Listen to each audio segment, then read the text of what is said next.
የህሊና ጸሎት የምትባለው ጸሎት ታውቃታላችሁ? ከኋላ የዘወትር ጸሎት መጨረሻ ላይ እሱን ሲወደው በቃሉ ሁሉ ሸምድድ እስኪያደርገው ድረስ ደጋግሞ ነው የሚጸልየው። በነገራችን ላይ አንድ አባትም ነግረውኛል። አቡነ ሀሮን ገዳም የማውቃቸው አባት ምን አሉኝ? የህሊና ጸሎት የምትባለዋን ጸሎት በየ3 ሰዓቱ 7 ጊዜ የሚጸልይ ሰው ሚስጥር ይገለጥለታል ሲሉ ሰምቻለሁ።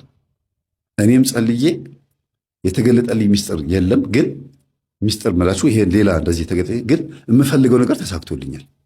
የሆነ የምፈልገው ነገር በዛው ይሄን ነገር በጸለይኩበት ሳምንት በጣም በቃ ሊሳካ ይችላል የማልጠብቀው ነገር ተሳክቶልኛል።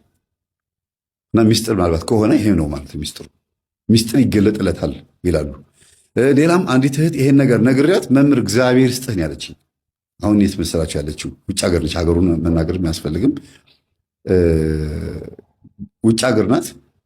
ይሄንን ነገር ስነግራት በተግባር ፈጽመው መምህር እግዚአብሔር ይስጥ ብቻ ነው። የሆነ ነገር ተሳክቶላታል። ምን ነው ጊዜ አቡነ ሀሮን ገዳም ያሉ አባት እንደዚህ ብለው ነገሩኝ ብለህ ስትናገር ቀጥታ አቡነ ሀሮን ገዳም ነው መሄድ የፈለኩት አለች። ሄደች። ሳልነግርህ ሄጄ በመምጣቴ ይቅርታ አለችኝ። ሄዳ አግኝታቸው ማን እንደሚባሉ አይታ ፎቶ አብራቸው ተነስታ ሀገሯ ገብታ በቴሌግራም ላከችልኝ ፎቶ። ምን አግኝተሽ ነው አልኳት። ያገኘሁትን ማቀው እኔ ነኝ። እግዚአብሔር ይስጥህ። በየ3 ሰዓት ልዩነቱ 3 ሰዓት፣ 6 ሰዓት፣ 9 ሰዓት፣ 11 ሰዓት፣ ማታ 3 ሰዓት። ለምሳሌ 3 ሰዓት ከሆነ ህሊና ጸሎትን 7 ጊዜ ትጸልየዋለች። ጊዜ ስላላት ነው። እና ይሄንን የሚያደርግ ሰው ለ7 ቀን ተከታታይ ይሄንን የሚያደርግ ሰው በቀን እንደዚህ እያደረገ ማለት ነው። ወይ በሌሊቱ ወይ በቀኑ ነው። የሌሊቱ ከሆነ የሌሊቱ 3 ሰዓት፣ 6 ሰዓት፣ 9 ሰዓት፣ 11 ሰዓት እና ደግሞ ጠዋት 1 ሰዓት ወይም 2 ሰዓት ማለት ነው። በ3 ሰዓት ይቅርታ። እንዲህ እያደረገ የሚጸልይ ሰው ሚስጥር ይገለጥለታል። ይሄንን በጣም እርግጠኛ ሆኜ ነው የምነግራችሁ። እና ይሄንን ጸሎት እየጸለየ ይሄ ልጅ ለመጨረሻ ሳወራ ሰምቶ ነው እንደዚህ ብዬ ስናገር መምህር ሚጣ የምትጸልየውን ጸሎት ዘውትር ጸሎት ጸልየው አለኝ። በተለይ ግን የህሊና ጸሎት የሚባለውን ጸልየው አልኩት። ለምን ሚጣ ነግራኛለች። ይህንን ስጸልይለት እኮ ተቆጥቶኛል፣ በጥፊ መቶኛል አለችኝ። በጥፊ መታሽ? አይ እሱ አይደለም ላይ ያለው መንፈስ ነው አልኳት። በፊት ነው ገና መጀመሪያ ቀን ላይ ስጸልይለት እና ያንን ጸሎት የሚጠላ መንፈስ አለ ማለት ነው ውስጡ ብዬ ነው የገመትኩትና ይሄን ጸሎት ጸልይ አልኩት። መምህር ለምንድን ነው ይሄን ያዘዝከኝ አለኝ። ይሄን ስትጸልይልህ ሚጣ ምንድን ነው ያደረካት? ሰው ጊዜ አይ ለእሷ ነው ጥፊ ሆነው እንጂ ዞር ቢያንቺ ርዛ ሂጂ ብዬ ነው እንደዚህ ያደረኳት አለ። ለእሷ ግን ጥፊ ነው። አዎ ሕፃን ነች አልኩት። እና በዛ ውስጥ ግን እመቤታችን በጥፊ የመታሃት ስለው ጊዜ ውይ እመቤቴ ይቅር ትበለኝ፣ ይሄንማ እየጸለይኩኝ የምትለኝ ነገር አረጋለሁ አለ። በቀን 7 ጊዜ እየጸለየ ለ7 ቀን ከምግብ ይሄ ሱባኤ ምናምን ነገር አይደለም፣ ዝም ብሎ ጸሎቱን ብቻ በመጸለይ ከፈለጋችሁ ደግሞ እንደ ሱባኤ ማድረግ ትችላላችሁ። እናንተ ተረክ ብሎ የተነሳው መንፈሱ ማነህ? አዳል ሞት ያለኝ አንድ ነኝ አለ። ሰራዊት ስንት ነው አለ። ሰራዊት አለ። ይህ አንተና አዳራሽ የምታንጫጫው እጅን እየጫንክ እንደዚህ የምታደርገው አልኩት። አዎ እኔ ነኝ አለ። በጣም ይገርማል። የሚያጠምቁት አባት ራሳቸው እንኳን ትንሽ ኮተት ችግር የነበረባቸው አባት ነበሩና በሱ ሲገረሙ ሁሉ አይቻችኋለሁ። ኮተት ስላቸው አንዳንድ ነገር ሰምቻለሁ። ቆይ እኔ ጸልይልሃለሁ፣ አንድ አለ ጥሩ መጽሐፍ አለ መፍትሄ ስራ ምናምን ብለው የሚያጠምቁ ከናቸው። የአንድ ቤተክርስቲያን ጥምቀት ጸበል ቦታ ማለት ነው። ይህ ሁሌ የምነግራቸው ይሄንን ነው። ያጠምቃሉ፣ ግን ችግር አለባቸው፣ ሌላ ነገር ይደግማሉ። የምነግራቸው ለዚህ ነው። እዛ ጋር ጸበል ቦታ ሲጮህ ካዩት ቆይ እኔ ይሄን ሸኝልሃለሁ፣ በቤት መጥቼ አጠምቅሃለሁ፣ ይቺን ነገር እንደዚህ አርጋት እንደዚህ አርጋት ብሎ ሌላ የድብትርና ነገር የሚያስተምሩ አሉ። ጸበል ቦታ ተቀምጠው ይሄንን ቤተክርስቲያን ብትቆጣጠርልን ደስ ይለናል። ፈትኗቸው እስቲ፣ ቼክ አርጓቸው፣ አታጧቸው እንደዚህ አይነት አባቶች።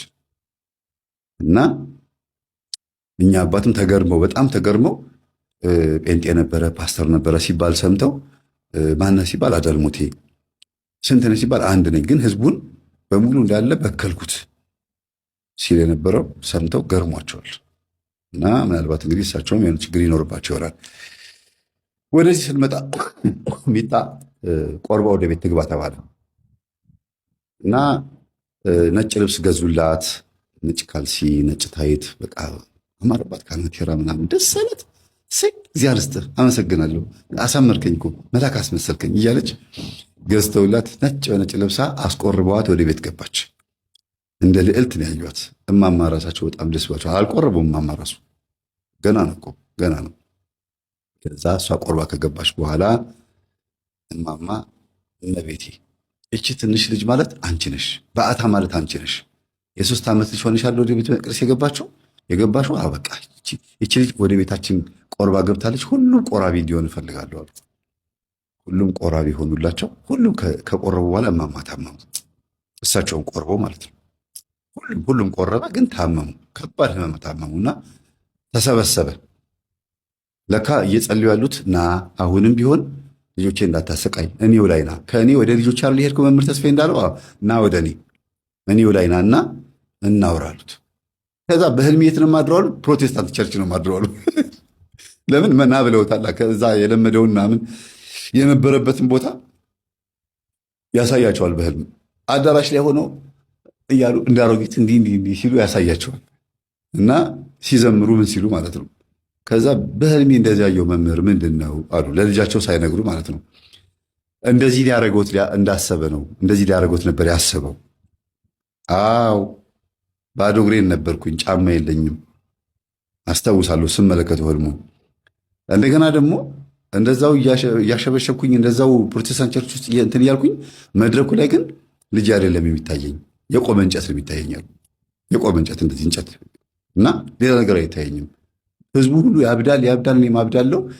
ያንን ዝላይ ነበር የሚያሳየው። ና ብለው ጠርተዋል። እንዲሳቸው ጊዜ አዎ ልጅ አሉኝ። በቃ እሱና እና ከልጆቼ ና ወደ እኔ ብለው ተሰብሰብ ብለውት ከሆነ በሉ እንግዲህ ይቻሉት ሰሞኑን ህመም ይመጣቦታል ስላቸው ጊዜ ኧረ ታምሜ ተኝቻለሁ አሉ። እንዴ ማዘር እና ብለው ከጠሩ በኋላ እኮ ህመም ከሆነቦት መንገድ መደወል አለቦት እኮ እንደዚህ ለምን ዝም ይላሉ ብዬ ካህን ይዤላቸው ሄድኩኝ። ጸበል ተረጩ። በሳምንታቸው ድነው ተነሱ። ከዛ እሳቸው መጮህ ነበረባቸው ማለት መንፈሱ ጮኋል አይደል? ለመጀመሪያም መጮህ ነበረባቸው ማለት ጮሆ መውጣት ነበረበት። ክትትል ያርጉ ብያቸው አዳልሞቴና ጠቋር ሄጃለሁ አለ። አሁን የቀረው ማለት ወሰንገላ ነው። ወሰንገላ ደግሞ ለምንድን ነው የቀረው? ለልጃቸው ስም አውጭለት ብሎ ወሰኔ ብሎ ስም ይጠሩት ነበርና አሁንም በተደጋጋሚ ወሰኔ ሲሉት አቤት እያለ ይመጣል። እማዬ በቃ ይሄን ስማት በዚህ ስማት ትጥሪኝ ይላል። ቤት ውስጥ እሳቸው ወሰኔ ብሎ ሊጠሩት ስሙ ሌላ ነው እና ይሄ መንፈስ ለካ አሁንም አለሁ ተፈላጊ ነኝ እጠራለሁ እየተጠራሁ ነው ብሎ አስቦ ነው የቀረው። ከዛ ማዘር ስም ቀይሩለት አልኳቸው። ማን ልበሉ አሉኝ። አይ እርስዎ ደስ ያሉትን ስም ቀይሩለት፣ በቃ ከመጽሐፍ ቅዱስ ወይ ከሰሙት ውስጥ በቃ ሌላ ስም አውጥቼለታለሁ አሉ። የዝሙት መንፈስ 3 አይነት ባህሪ ያለው ጸባይ ያለው የመንፈሱ በጸባይ ነው። አንደኛ እናንተን ራሳችሁን ወይም እኛ ራሳችንን ያልከሰክሰናል። ሁለተኛ በእኛ ዙሪያ ያሉትን ሰዎች ያልከሰክሳል፣ ያረክሳል። ሶስተኛ ከእግዚአብሔር ጋር ያጣላል። ባህሪው ይሄ ነው፣ ማጣላት። በእኛ ዙሪያ ያሉትን ሰዎችም ያረክሳል፣ እኛንም ያረክሰናል፣ ከእግዚአብሔር ጋርም ደግሞ እንድንጣላ ያደርጋል። ምን ያደርጋል በሚለው ላይ ነው። የዝሙት መንፈስ ግን በእኛ ውስጥ መኖሩ ምልክቱ ምንም ሰው ሳይሰብከን ሰባኪ ሳይሰብከን የምናውቀው ነገር ነው። ግን ከደፈነብን እንደዚህ እንደ ባለታሪካችን እንደ ድርጅቱ ባለቤት ደግሞ ከደፈነብን የሚያደርገውን ነገር እንደ ጀብድ ነው የሚቆጥረው፣ እንደ ጥሩ ነገር ነው የሚቆጥረው። እንደ እኔ ወንድ እኮ ምን ችግር አለው? ኃጢአት መሆኑ ግን ህሊና ይነግረዋል እኮ መቼም አይደለም። ሃይማኖት የሌላቸው ሰዎች እንኳን ህግ አላቸው፣ የጋብቻ ስርዓት አላቸው። የሚገርማችሁ ሃይማኖት የለንም ብለው የሚያስቡ እነዚህ ስኩቲስ ወይም ዘላን የሚባሉ ሰዎች ወይ በየበረሃው በየጫካ የምታያቸው ሰዎች እንኳን የትዳር ህግ አላቸው። እና እኛ ሃይማኖት ያለን ሰዎች እንደዚህ መረን ስንሆን በጣም ይከብዳል አይደል? ስለዚህ የዝሙት መንፈስ በውስጣችን ለመኖሩ ምልክቱ አንደኛ ያንቀሸቅሻል። ሰዎች አንድ ነገር እስኪያደርጉት ድረስ በጣም ያንቀሸቅሻቸዋል። ካደረጉት በኋላ ደግሞ ጸጸት በውስጥ በኩል እንዲፈጠር ያደርጋል። ስለዚህ የዝሙት መንፈስ ስራው ምንድነው? እንድንተኛ ማድረግ ብቻ ሳይሆን ከተኛን በኋላ እንድንጎዳ ማድረግ ነው ስራው። ሁለተኛ የዝሙት መንፈስ መኖሩ ምልክቱ አጠገባችን ላሉ ሰዎች የምናሳየው ባህሪ ይለያያል። አንድ አይነት ባህሪ አናሳይም። ባህሪያችን ይቀያየራል። ለምሳሌ ለሚስቱ የሚያሳየው ባህሪ፣ ለልጆቹ የሚያሳየው ባህሪ፣ ሚስትም ሴትም ከሆነችም የዝሙት መንፈስ ካለባት ለባሏና ለልጆቿ የምታሳየው ባህሪና በዝሙት ለወደቀችበት ቦታ የምታሳየው ባህሪ ይለያያል። የዝሙት መንፈስ እናንተ ተረዱት ምን አይነት ባህሪ እንደሆነ በየቤቱ ስለሚለያይ እናንተ ራሳችሁ ወቁት። ሌላው የዝሙት መንፈስ ውስጣችን መኖሩ ምልክቱ ግለ ወሲብ የምንፈጽመው ነገር ነው። ግለ ወሲብ አይነ ጥላ ምንም እንኳን የምታስፈጽም ቢሆንም ሴቶችም ወንዶችም ግሎስ የሚፈጽሙት ያንን ስሜት ለማስተናገድ ነው። ያንን ስሜት እንደ ሱስ ታደርገዋለች። እንደ ሱስ በዕለት በዕለት ሰው የሚበላው ሱስ ሆኖበት ብቻ አይደለም፣ የግድ የህይወቱ አንድ አካል ስለሆነበት ነው። ካልበላ ስለማይኖር ነው። ዝሙት ካልፈጸመ እንደማይኖር አድርጎ ይስልበታል ማለት ነው። ልክ እንደ ምግብ ማለት ነው። ዝሙት ካልፈጸመ ደስ እንዳይለው አድርጎ ይሰራበታል ወይም ይሰራባታል መንፈሱ ማለት ነውና ይሄንን ስሜት የምታስተናግዱ ከሆነ ከዚህ ስሜት መላቀቅ ካቃታችሁ መንፈሱ አለ ማለት ነው። ሀቢት ወይም ድግግሞሹ ተርኒንግ ፖይንቱ እዛው ላይ የሚጥላችሁ ከሆነ አሁንም እንድታረጉት የሚጋብዛችሁ ከሆነ በትክክል መንፈሱ አለ። እሺ ይሄ መንፈስ ስታውቁበትና ስትነቁበት ስልቱን እንዴት ይቀይራል? አንደኛ ያገባችሁ ከሆናችሁ አንቺ እየሰገድሽ እየጸለይሽ ይሄ መንፈስ ለማስወገድ ወይም ደግሞ ስርዓት ይዘሽ በጾም ውስጥ ማለፍ የምትፈልጊ ከሆነ ከአንቺ ይወጣና ባልሽ ላይ አርፎ ያስጨንቅሻል። በሰንበት ቀን፣ በግዝት ቀን፣ በአጽዋማት ጊዜ ምናምን ላይ ችግር ይፈጥራል ማለት ነው። ያስጨንቃል፣ ያስቸግራል። አንተም ላይ ደግሞ ከሆነ ሚስትህ ላይ ከአንተ ወጥቶ ሚስትህ ላይ ያርፋል። በፍቅረኛሞቹ መካከልም ከሆነ ደግሞ መስገድ፣ መጾም፣ መጸለይ ሲጀምሩ ይፈታተናቸዋል። መዳራት፣ ሸራ መጓተት ምናምን እንደሚባለው አለ አይደለም፣ በዛ ነገር ውስጥ ይጥላቸዋል። ከባድ ችግር ውስጥ ይከታቸዋል። እና መንፈሱ ከኛ ይወጣና እኛ ስንተጋበት ከኛ ይወጣና ሌሎች ሰዎች ላይ አድሮ መጥቶ ያንን ጉዳይ እንድናስተናግደው እንድናስበው ከአይምሯችን እንዳይጠፋ በጾሙም ሆነ በዛ በዕለቱ ወይም ደግሞ በጉዳዩ በረከት እንዳናገኝ ያደርገናል ማለት ነው። የረከሰ ሐሳብ ስለሚያመጣ ሁልጊዜ የረከሰ ሐሳብ መሆኑን ሳይነግረን እኛ እንዲጥመንና እንዲጣፍጠን አድርጎ ነው የሚያመጣው። ለእኛ እንዲስማማ አድርጎ ነው የሚያመጣው። ደግሞ ነገሮች ምቹ ይሆናሉ። ይሄን ለመፈጸም ይሄን ለማድረግ ነገሮች የተመቸ ይሆናል። መንገዱም፣ ሁኔታውም፣ ገንዘቡም አጠቃላይ ምቹ እንዲሆን ያደርገዋል። በባልና ሚስት መካከል ግን ምቹ እንዳይሆን ያደርገዋል። በሁለታችሁ መካከል ቅራኔ እንዲኖር ምክንያት ተፈጥሮ በምትሰርቁት ጉዳይ ላይ ግን ምቾት እንዲፈጠር ያደርጋል ማለት ነው። ነገሮች እንዲስተካከሉ እንዲሳካ ያደርገዋል እና የተሰረቀ ይጣፍጣል ብለው እንደሚሉት አይነት ነገር አካሄድ እንድትሄዱ ያደርጋችኋል። ከዚህ ነገር መላቀቅ የሚቻለው እንዴት ነው? መጀመሪያ ስትሰግዱ ስትጸልዩ ይሄን መንፈስ ለመያዝ ከሆነና ከመንፈሱ ለመላቀቅ ከሆነ መጀመሪያ ታሰር ነው የሚባለው። ባለበት እዚሁ እኔ ጋር ማንም ጋር እንዳትሄድ እኔው ጋር ሆነ ታሰር ነው የሚባለው። እኔው ጋር ሆነ ታሰር። ከዛ በኋላ ታሸኙታላችሁ። ወደ ሌላ ሰው እንዳይሄድ እናንተው ጋር ሆኖ እንዲቀጣ ነው ማድረግ ያለባችሁ የመጀመሪያው። ከዛ ቀጥሎ ደግሞ ስጋን ምቾት እንዳይሰማው ማድረግ ቢያንስ እንኳን እስክትገሩ ያ ስሜት የሩካቤ ኒኮቲን የሲጋራ ኒኮቲን እንዳለ ሁሉ የሩካቤ ሐሳቡን ከአእምሯችን እስኪጠፋ ድረስ ስጋን በጾምም በስግደትም ምግብም በመለየትም ራሱ ለውዝ ከመብላት ምቾት የሚስማሙ ድሎት እንዲመቸን እንዲስማማን ከሚያደርጉ ምግቦች ትንሽ ራቅ ብሎ ራስን ማጎሳቆ ስጋን መጉዳት የዛን ጊዜ ትንሽ እንትን ይለዋል። ህልምም ይከፈትላቸዋል። ብዙ ጊዜ ምቾት እኮ ህልምን ይከለክላል። ስጋ ጎስቆል ሲል ህልሞች ክፍትፍት ይላሉ። መጽሐፍ ቅዱስ ይናገራል።